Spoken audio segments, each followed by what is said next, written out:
guys, so first off, I just want to give a sincere thank you to everyone that watches my videos, supports my little channel.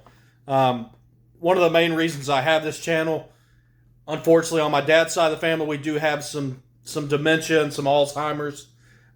So one of these days, when I'm an old man, if I may be going through that, hopefully, I don't have any children right now, but hopefully I'll have a child, or even if it's a nurse that can show me some of these old videos, and I can remember what it was like to be a young man in the Ozarks. So the Spring River, a little bit different. I don't know if you're aware. It's more of a kind of a series of pools and falls. It's not typically my kind of river.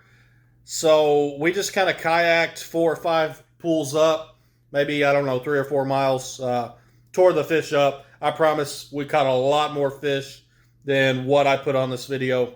So it was a great getaway. I've been working my butt off, so it was nice to get away for a couple days. And would recommend, fishing-wise, would definitely recommend. The goggle eye or rock bass could not resist the soft plastics. So, great trip. Again, as always, thank you for the support. God bless you.